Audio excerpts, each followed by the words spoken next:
cover some of the parlour visit stuff in there. You can see down there the crest of the city of Chelmsford, which features, amongst other things, the old bridge, the old stone bridge, which predates the stone bridge down on the High Street.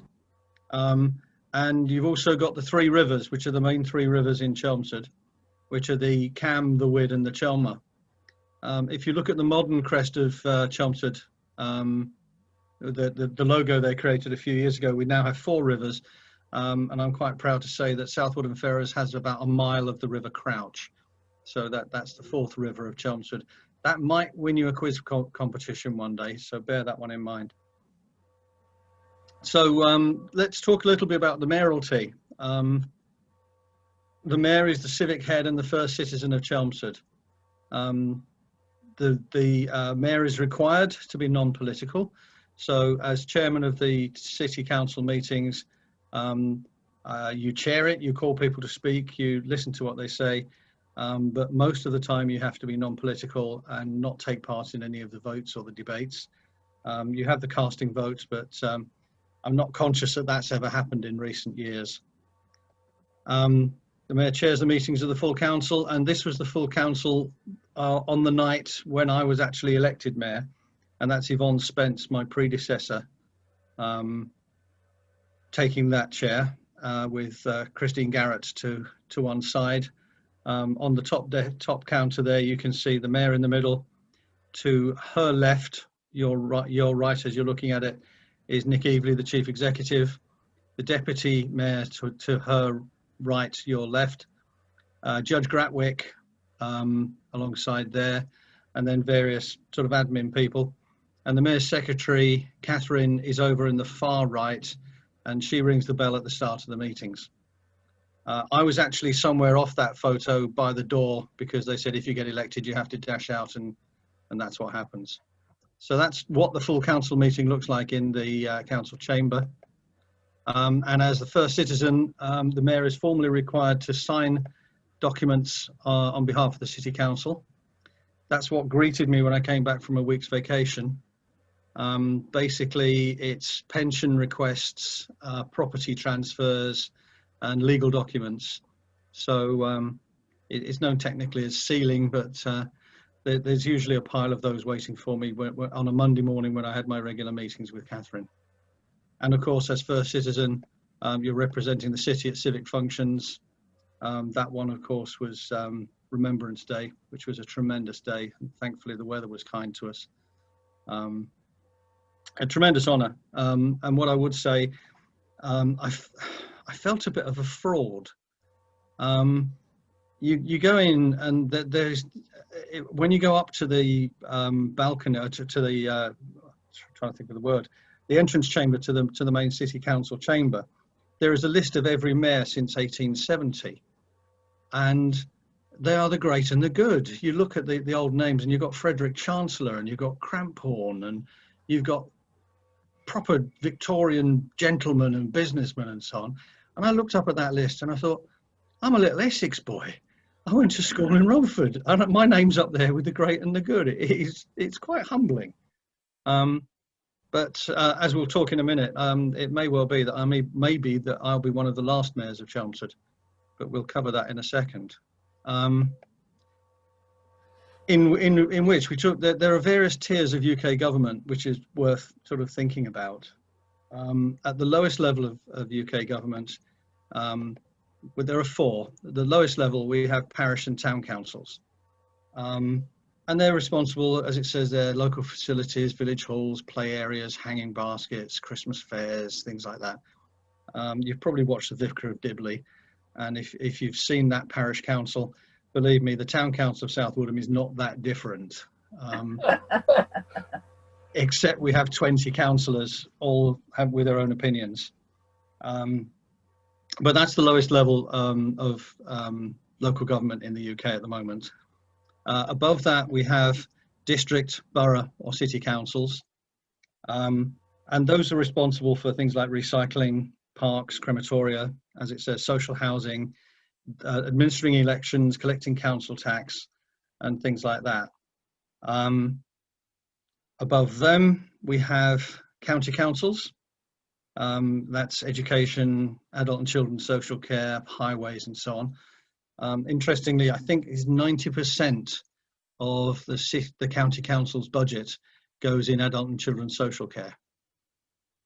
So when you complain that your roads are up the creek, the very, very small amount of the money is left over after all that adult and social care. Then, of course, above those various tiers of local government, you've got Westminster. Yeah, I struggle to remember what they did, but I came up with defence, international policy, the NHS, and taxation. There may be other things, but most of the time I couldn't remember them. And when I started doing this, of course, we also had Europe, but I could cross that off the list after the referendum and so on, and the decisions last year. The reason I talk about that's where we are at the moment is there's a white paper being prepared at the national government level talking about local government reorganisation. And what the government is looking to do is they want to bring in more unitary authorities. Now, if you look at the map of Essex these days, the political map of Essex, there are two big gaps, which is Thurrock and Southend. They are not part of Essex. They do all of that stuff. They do all the county council stuff and all the district stuff themselves. And what the government is thinking of doing is changing those tiers of government so that Essex will be divided into 4 unitary authorities, each representing about 500,000 people. Population of Essex is about 1.9 million. So the idea would be you'd have 4 authorities and they would take the district and the county council responsibilities. How that's sliced, we don't know yet. There'll be some horse trading and some negotiating. It may well be, if you're looking to create 500,000 people around Chelmsford, could be Chelmsford, Braintree and Malden, or Chelmsford, Braintree and Witham, something like that. And then Colchester, you could have Colchester, Uttlesford and Malden or Witham. And you can work on those. And then down in South Essex, you'd have a group around Southend, Castle Point, Thurrock, and then Brentwood, Basildon and Thurrock so that's how the 4 could well be sliced up. And then above those 4, you would also have an overriding authority, and that overriding authority would be an elected mayor of Essex, a bit like we had an elected mayor of London, Birmingham, Manchester, Liverpool, Sheffield. So that mayor would have his own budget, his own agenda, and so on. And no, I'm not interested. Thank you very much. It sounds far too much like hard work. So that's where the tiers of local government are at the moment. We'll see what happens in the next couple of years. If Essex comes in on the first tier of those reorganisations, then it may well be that next year's county council elections are delayed, and it could well be that Essex could be sliced up by 2022-23. So we shall see. We live in interesting times. Why the government wants to do it now, heaven only knows, but maybe it's a distraction. So there's a little bit about the origin of the mayoralty. Where do mayors fit in? Where do mayors come from historically? And some interesting snippets for you. The word mayor is derived from the word magnus, meaning great. Same origin as Magnum ice creams, I guess. And the mayoralty was actually introduced by William of Normandy. William of Normandy, prior to the Norman invasion of 1066, the Lord of the Manor was effectively the local law. So the Lord of the Manor of Chelmsford, the Lord of the Manor of Basildon, the Lord of the Manor of Malden would each set their own laws and have their own legislation and do whatever they wanted, basically.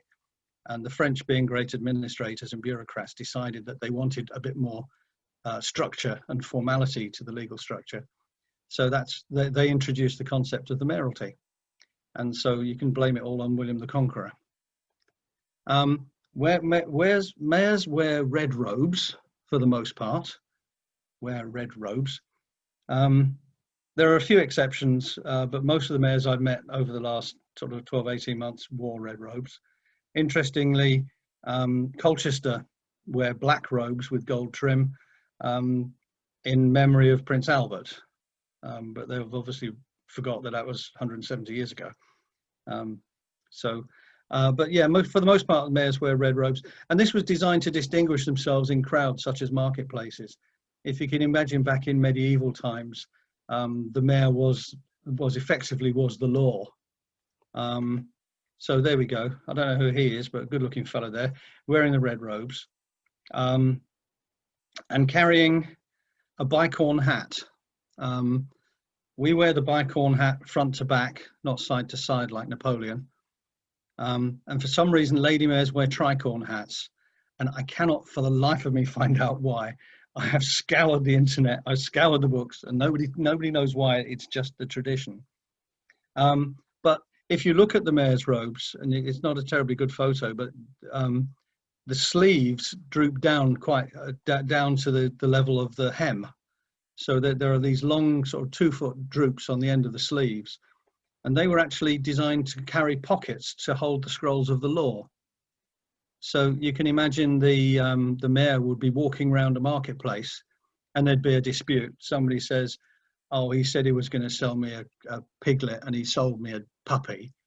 I've bought a pig in a poke. What are you going to do about it?" And so the mayor was dispensing the local law, and he'd say, "Hang on a second, I'll consult the law." And he could pull out the sleeves from his sleeve. The actual legislation says, "There you go. If you said it was a piglet, you have to give him a piglet. That's the law, and I am the law," basically. Of course, that isn't necessarily very popular. So what would happen is the mayor would have a mace bearer, and the mace that the mace bearer carries was derived from a big stick.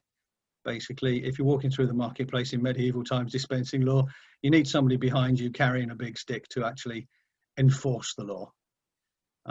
Chelmsford's mace weighs, I think it was 2.7 kilograms, and is silver, and was one of the gifts from one of the first mayors. I think it might have been Frederick Cramphorn, way back in 1877, 78. So back to the great and the good and doing good things for people.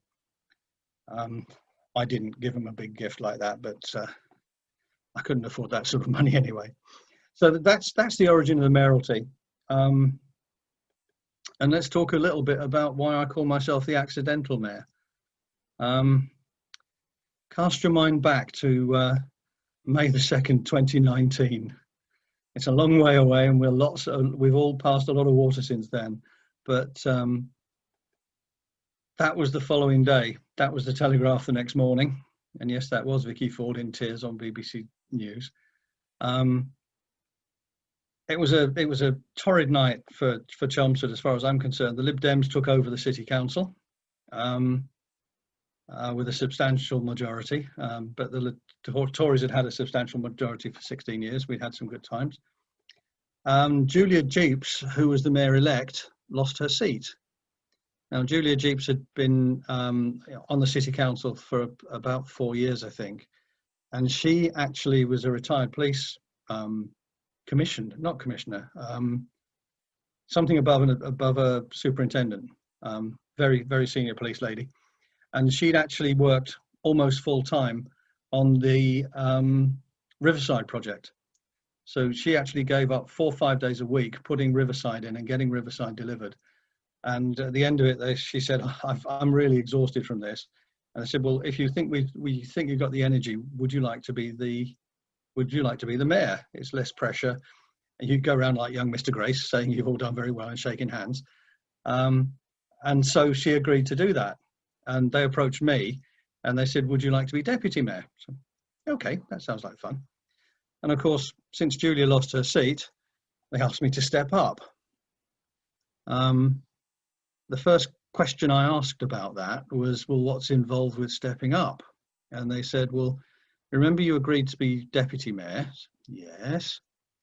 "Well, how much commitment did we tell you would be involved?" They said, "Oh, 1 or 2 things a week, maybe 50, 100 things a year, balance it in with other things." So yeah, I was quite happy with that. Says, yeah, Yvonne Spence has done 530.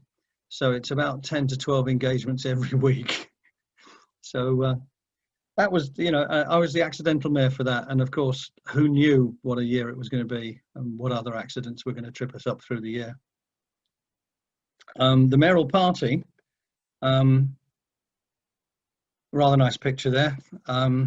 You still can't quite see the robes, but you might just see the shadow of the pocket dangling down if you look carefully.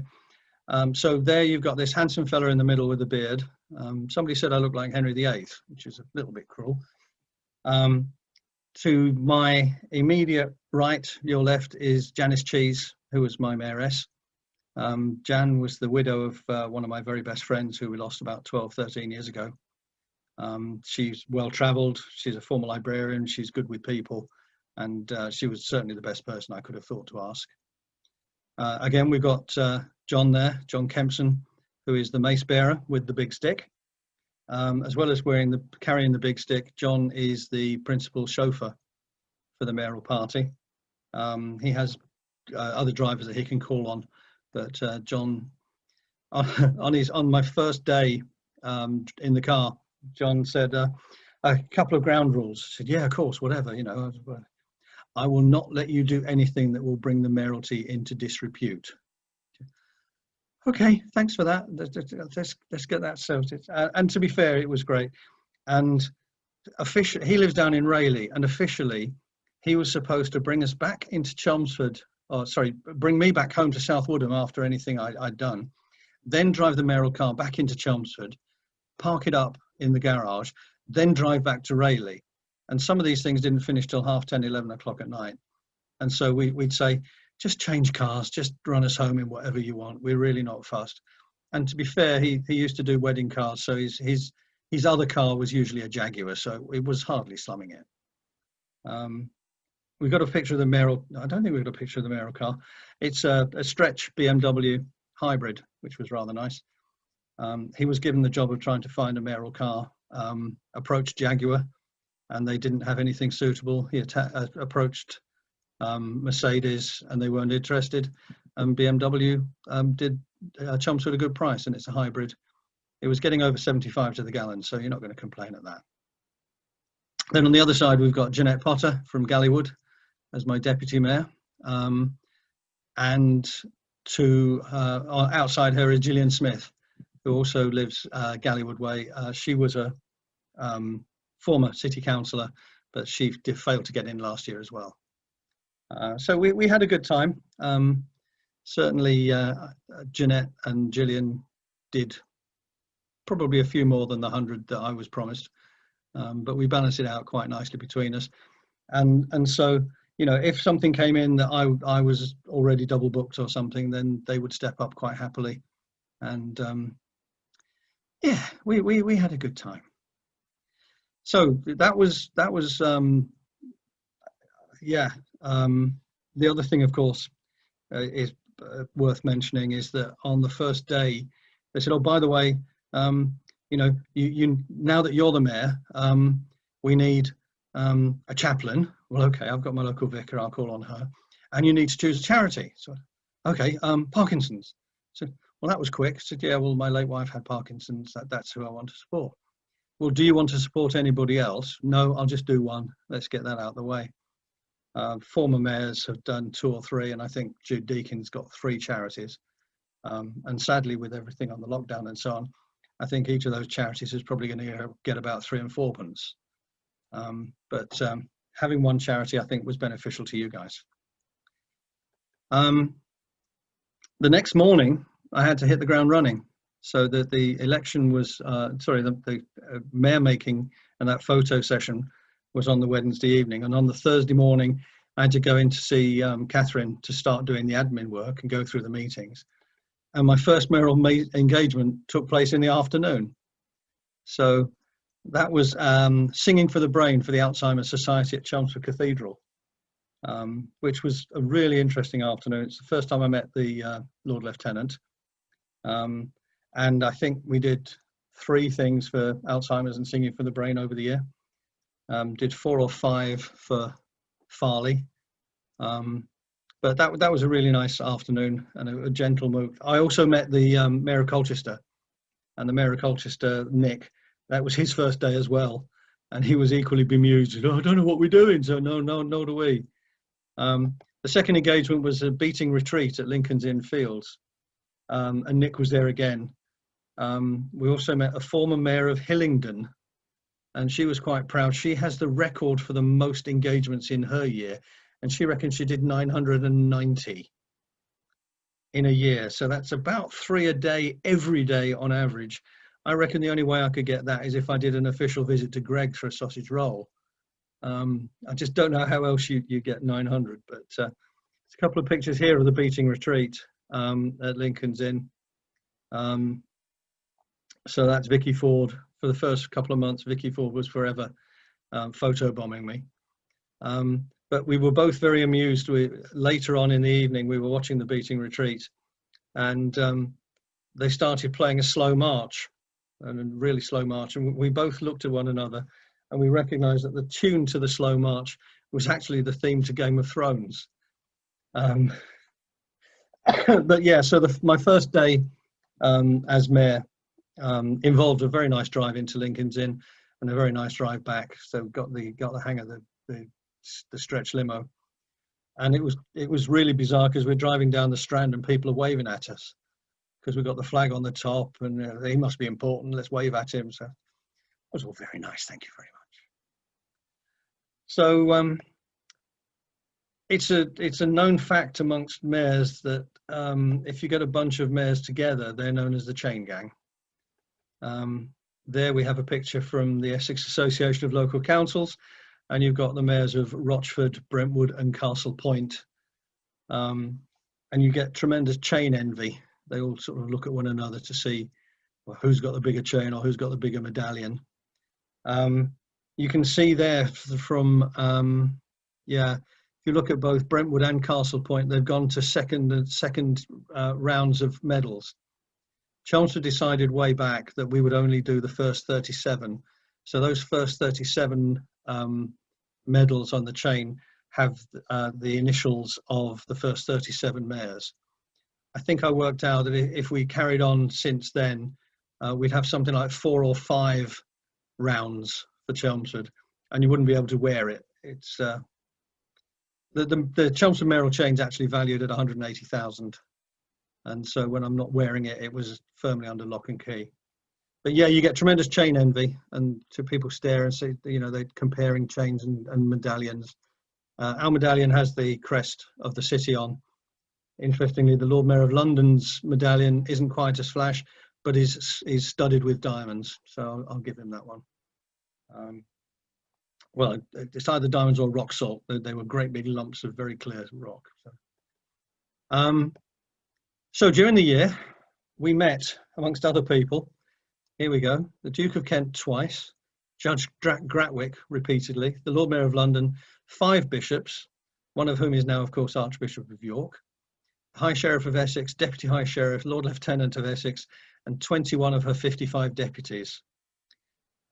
We also met Ruthie Henschel, the West End star, Trevor Brooking, Frank Bruno, Peter Shilton, and a guy called Dave Courtney, which we'll see a bit later on.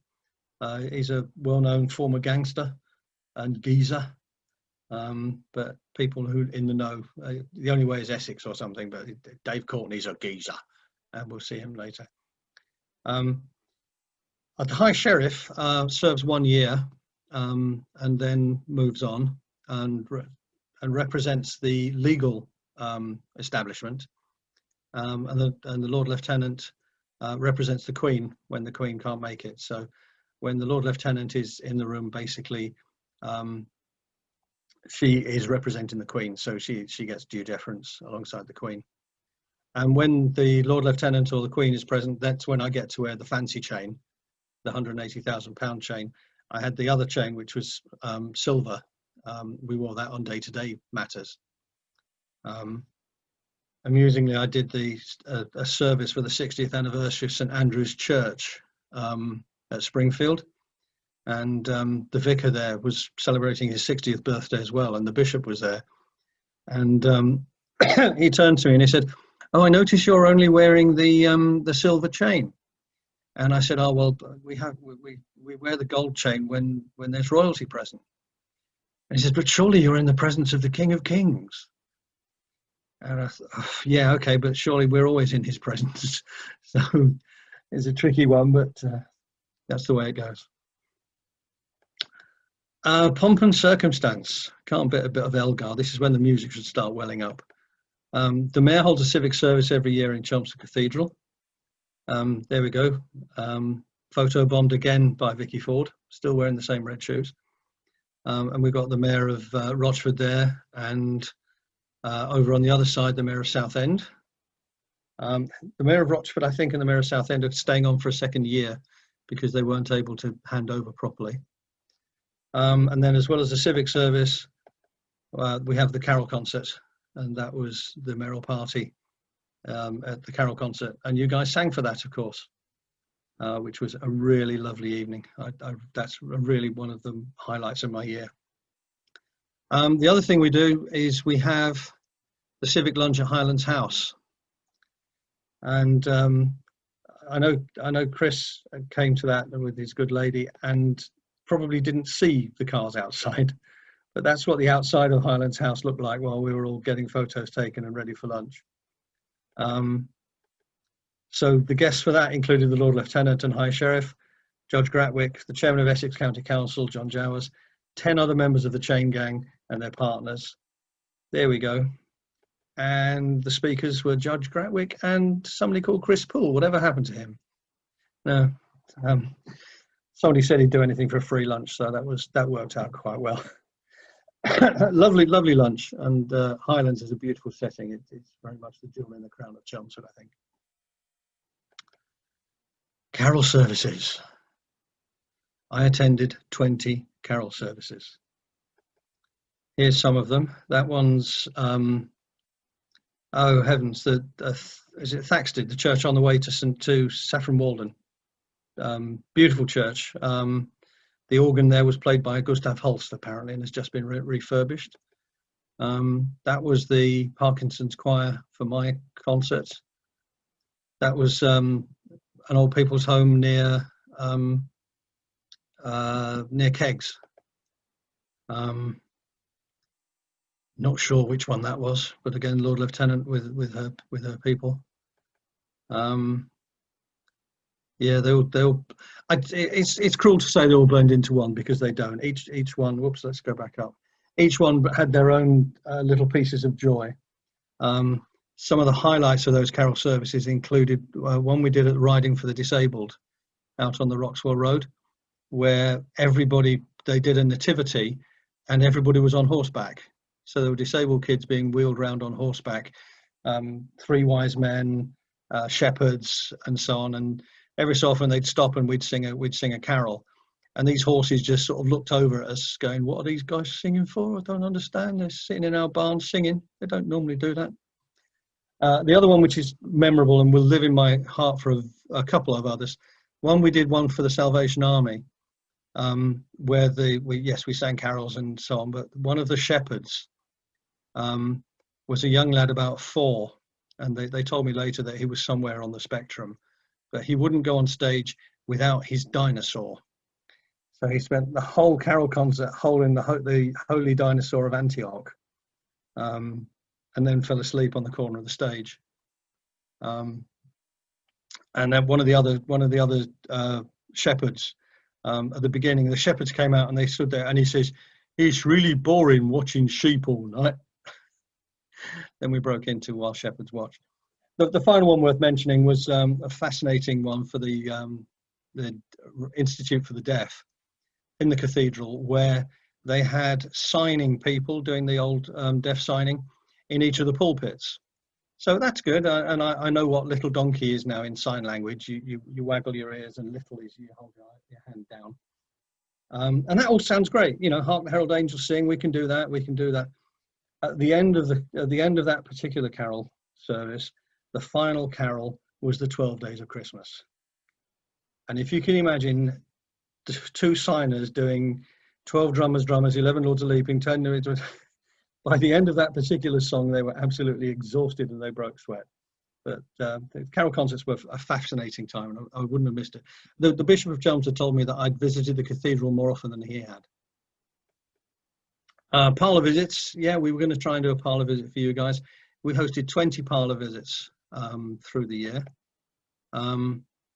Much of the structure of the parlour visit was talking about local government, much as I have earlier, and the origin of the mayoralty and the chain and all of that. But also we take them in to show them the council chamber. And then there's the mayor's parlour, and then the various chains and the mace on display. They were a really nice thing to do. I really enjoyed those. That one is a local group for the people with special needs from South Woodham. So they're lovely people and good friends of mine. But said that, there's a lot of fun as well. Let's be honest. I was invited to a gentleman's 100th birthday party. I need a quick drink, excuse me a second. And this was at the railway track at Meteor Way, just off Waterhouse Lane. They've got this sort of 12-inch gauge railway. And old boy, 100th birthday. Yeah, great. Would you like to drive the train? Well, what lad doesn't want to drive a steam train, even if it is that tiny? So I got on board and I sat astride it.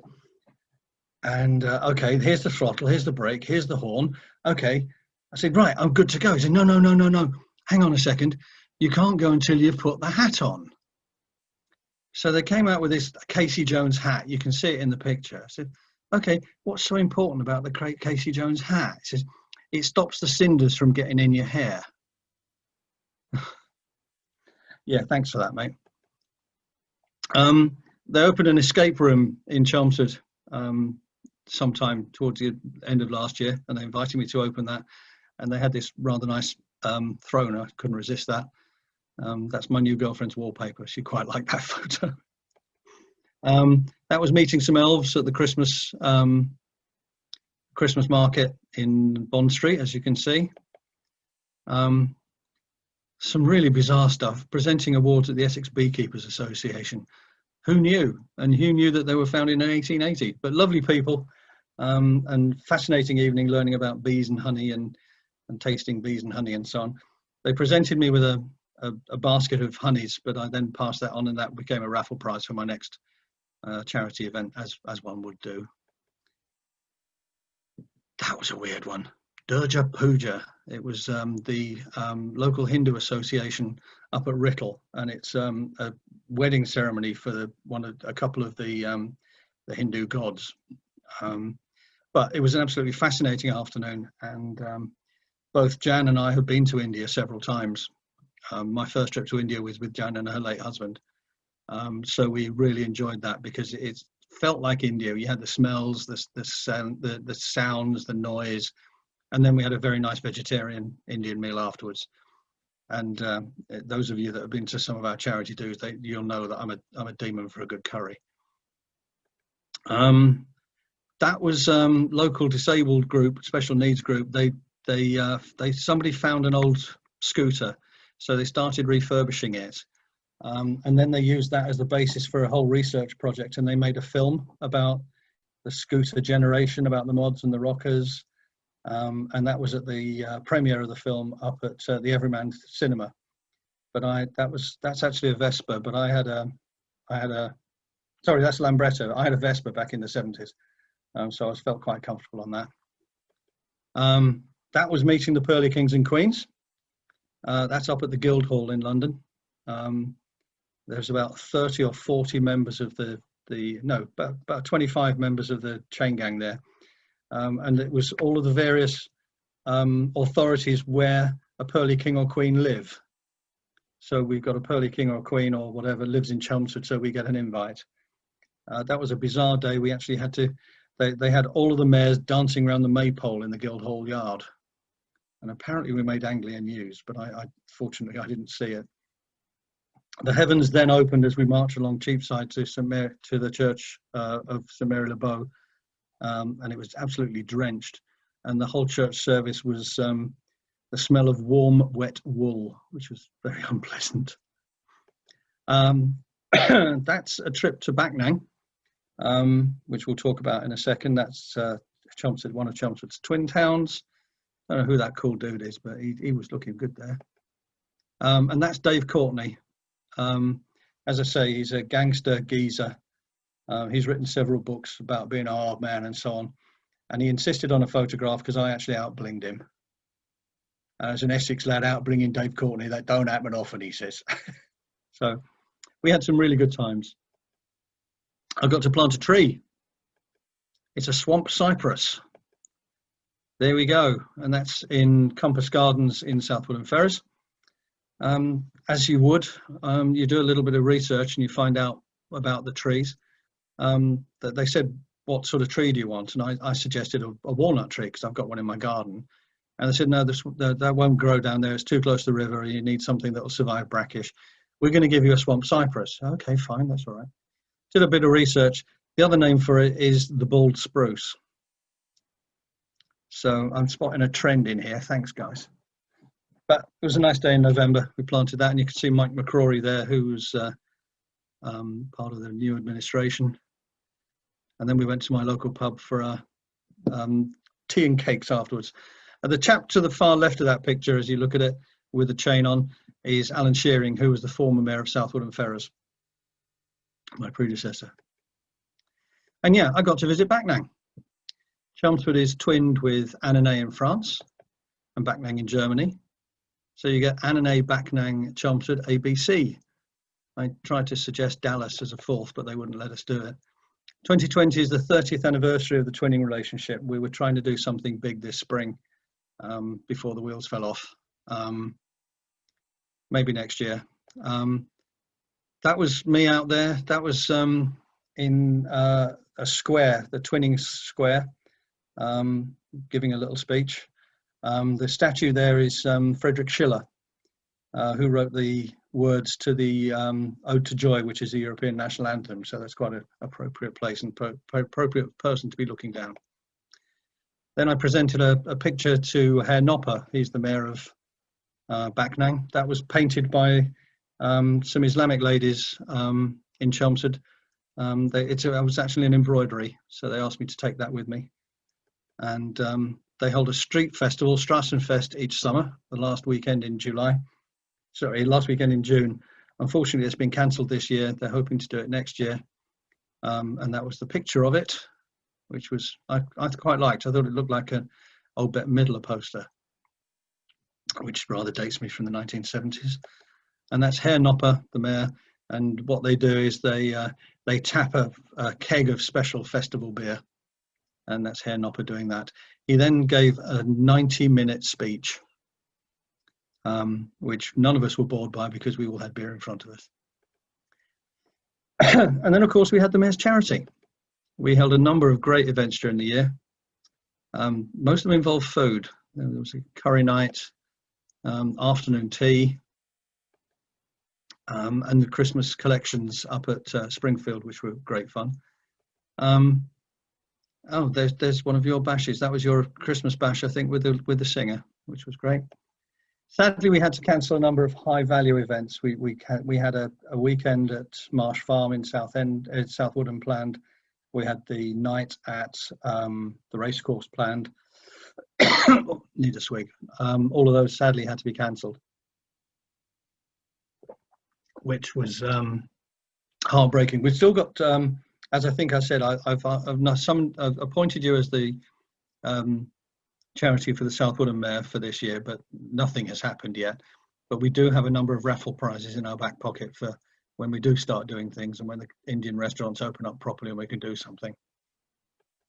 However, we did raise £10,277 for Parkinson's UK, and it was transferred into your bank account this afternoon.